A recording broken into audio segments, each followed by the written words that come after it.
اللہ کے نبی صلی اللہ علیہ وسلم کو اللہ نے کتنے پیار سے فرمایا کہ ایک کپڑوں میں لپٹنے والے رات کو کھڑے ہو کر نماز پڑھا کرو، قم اللیل الا قلیلا۔ ہاں پوری رات نہیں، تھوڑی رات کا حصہ آرام بھی کر لو،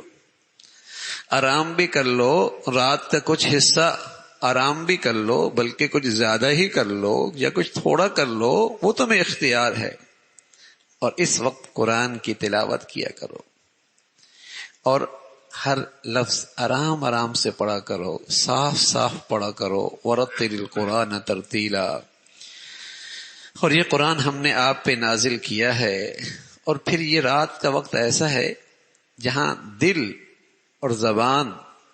ان میں آپس میں ملاپ ہوتا ہے، یعنی مطلب یہ ہے کہ آدمی کو یکسوئی نصیب ہوتی، دماغ بھی اور دل بھی اور زبان بھی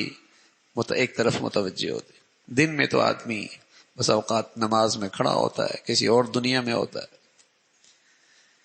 بس اوقات نماز میں کھڑا ہوتا ہے لیکن اس کے خیالات کہیں اور ہوتے ہیں۔ لیکن فرمایا ان ناشئۃ اللیل ہی اشد وطئا واقوم قیلا، یہاں دل اور زبان کا خوب میل ہوتا ہے، تمہیں یکسوئی ملے گی، تمہیں توجہ نصیب ہوگی، اور تم اس وقت اٹھا کرو۔ اور پھر دن میں تو تم مشغول رہتے ہو، لیکن نبی صلی اللہ علیہ وسلم پر دنیاوی مشغولیت بھی بہت ہوتی تھی اور دینی مشغولیت بھی بہت ہوتی تھی۔ لوگ اپنے فیصلے کرواتے، اپنے مشورے کرنے کے لیے اپنے معاملات لے کے آتے تھے، جو ظاہری طور پہ دنیاوی امور ہوتے، اور پھر دینی دعوت، دینی خدمات، دینی کام، آپ تو بہت مشغول ہوتے ہیں دن بھر میں۔ یہ سویرے سویرے اٹھ کر اپنے اندر توانائی پیدا کر لو۔ اللہ کے نیک بندوں کا تو یہی معمول رہا ہے ہمیشہ کہ وہ رات کی اس گھڑی میں اللہ سے لیتے ہیں اور دن میں پھر اللہ کے مخلوق میں وہ خزانہ تقسیم کرتے ہیں۔ اللہ سے لیتے ہیں، مخلوق میں تقسیم کرتے ہیں۔ تو یہ خلوتوں اور تنہائیوں کی عبادت کی برکت سے دن میں پھر ان کی جو دینی خدمات، دینی دعوت، دینی کام ہوتے ہیں، اس میں تاثیر پیدا ہوتی، اس میں برکت پیدا ہوتی، اس میں توانائی آتی ہے۔ اور پھر اگر آدمی کے اپنے اندر توانائی نہ ہو، کنویں سے پانی نکالتے رہے، نیچے کیا آئے گا؟ پھر مٹی آنے لگ جائے گی، مٹی آنے لگ جائے گی۔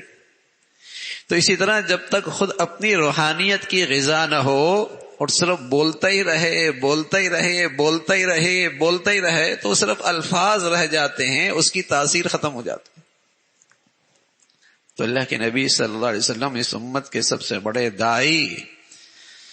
اور اس امت کے دین کے سب سے بڑے اللہ کے دین کی خدمت کرنے والے،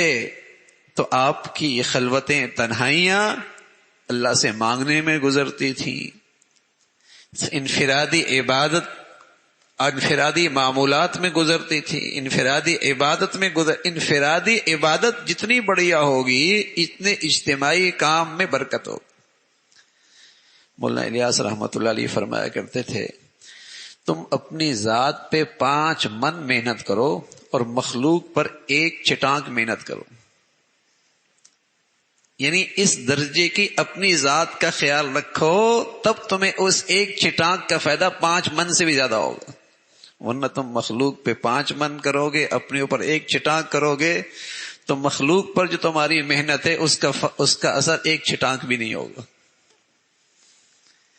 تو اپنی ذات کو کبھی نہ بھولو،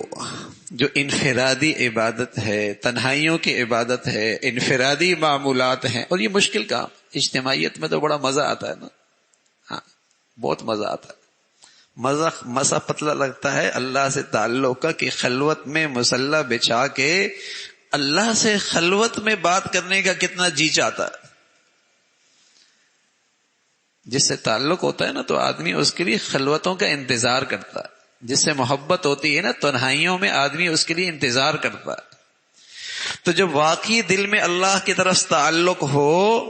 اور اللہ سے واقعی محبت ہو تو پھر آدمی ان تنہائیوں کی گھڑیوں کا انتظار کرتا ہے کہ وہ گھڑی نصیب ہو جائے۔ اللہ تعالی ہمیں بھی ایسی کیفیت نصیب فرما دے